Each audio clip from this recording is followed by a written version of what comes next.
Dou graças ao profeta por terem retornado aqui para a continuação de nossa história. Então vamos lá.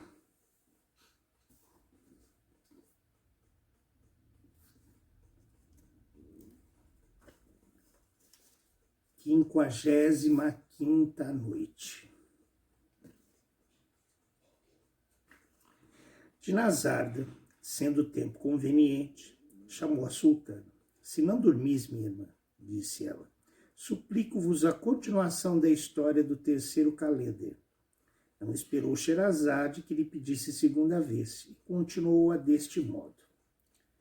O mancebo sossegou ouvindo essas palavras e pediu-me com ar risonho que me assentasse a seu lado. Príncipe, disse-me então, vou noticiar-vos uma coisa que vos causará grande admiração pela sua singularidade. Meu pai é um mercador lapidário que adquiriu grandes cabedais com muito trabalho e habilidade na sua profissão.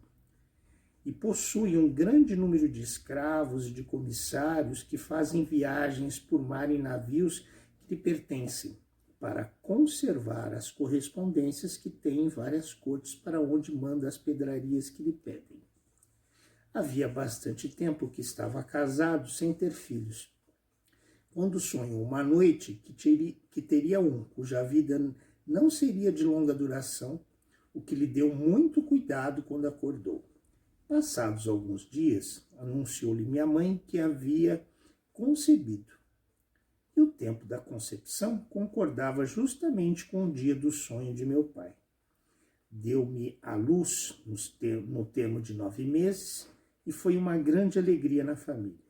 Meu pai, que observara exatamente a hora do meu nascimento, consultou os astrólogos que lhe disseram: viverá vosso filho sem acidente algum até os 15 anos, porém correrá então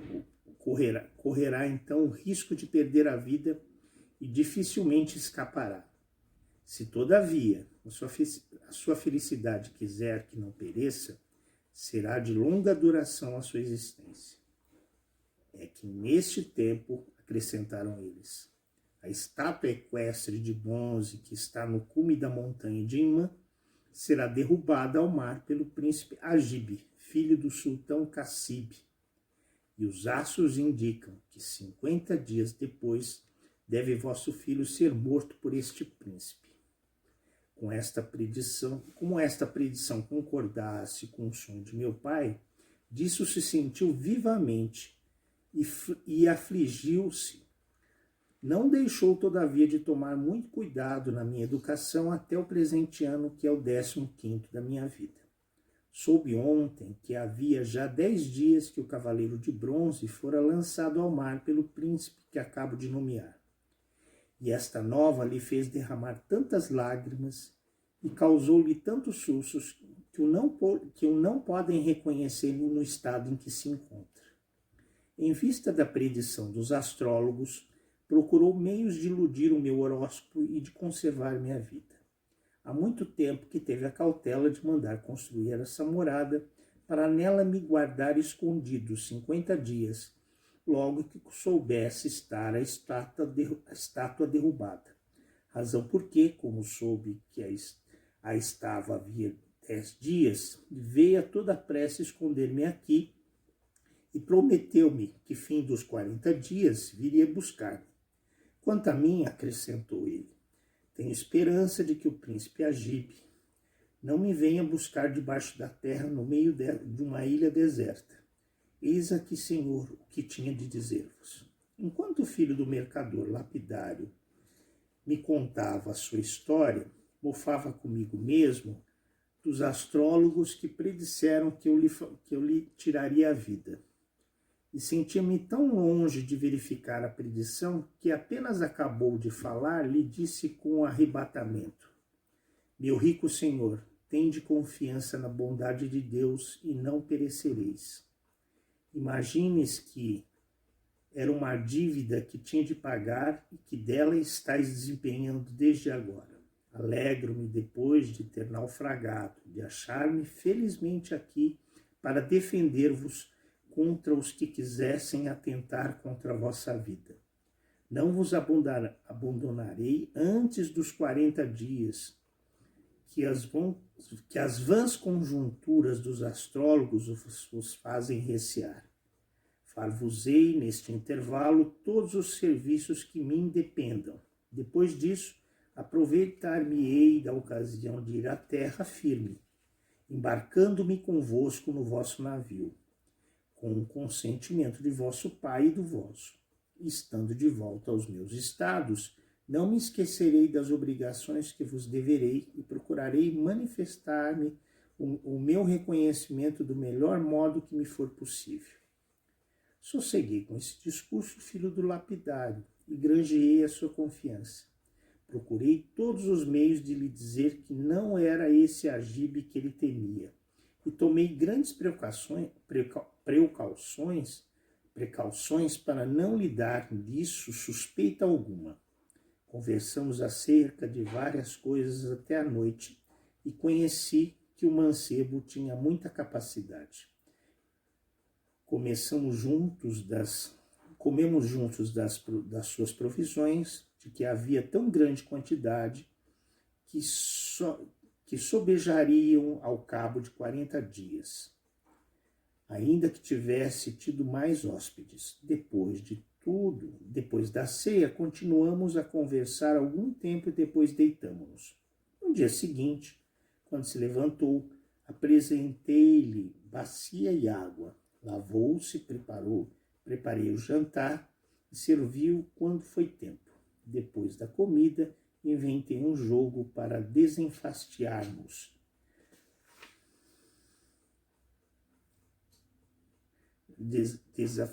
naquele dia, mas ainda nos dias seguintes. Preparei a ceia do mesmo modo que aprontara o jantar. Ceamos e deitamo-nos como no dia precedente.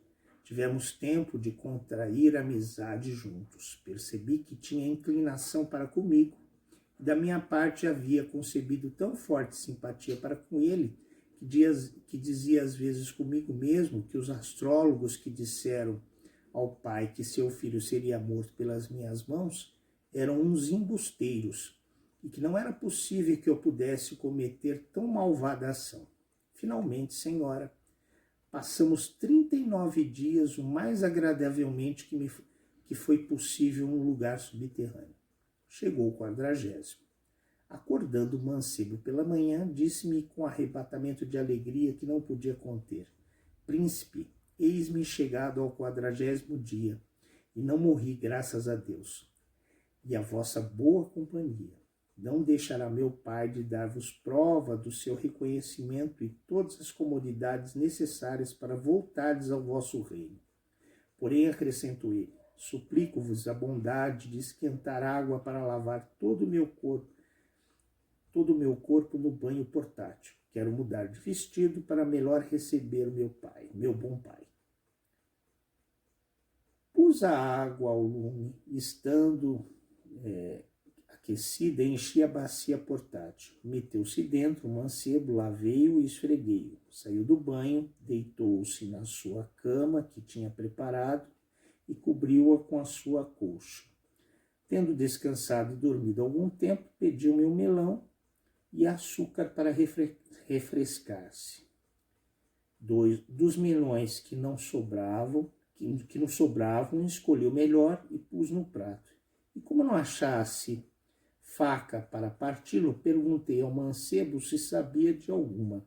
Há uma, respondeu ele, sobre a comida que está por baixo da minha cabeça.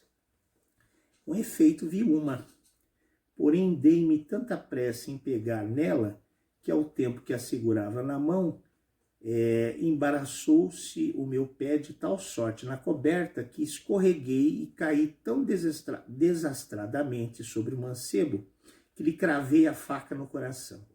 Expirou no mesmo instante. À vista desse espetáculo, dei gritos espantosos, bati na cabeça, no rosto e no peito, despedacei o meu vestido e lancei-me por terra com aflição e pesares inexplicáveis. Ai de mim, clamei eu. não tinha já senão algumas horas para ver-se fora do perigo contra o qual procurar asilo. E quando eu mesmo o considerava como passado, é então que sou o assassino que faço verdadeiro a predição. Porém, Senhor, acrescentei eu, levantando a cabeça e as mãos ao céu, peço-vos perdão se sou culpado da morte, da sua morte, não me deixei viver e não lhe deixei viver mais tempo. Sherazade, vendo aparecer o dia nesta passagem, foi obrigada a interromper a narração. Disto ficou assaz comovido o sultão das Índias, e sentindo algum desassossego acerca do que depois disso aconteceria ao calender, teve muito cuidado em não mandar matar naquele dia Sherazade, visto que só ela podia tirá-lo da dúvida em que ficou. Olha que interessante, né? Que tragédia. Como será que vai terminar a história do terceiro calender, né? O que será feito dele pelo mercador depois de descobrir que seu filho pereceu? Veremos a continuação dessa história amanhã. Agradeço muito a todos vocês. Alabei.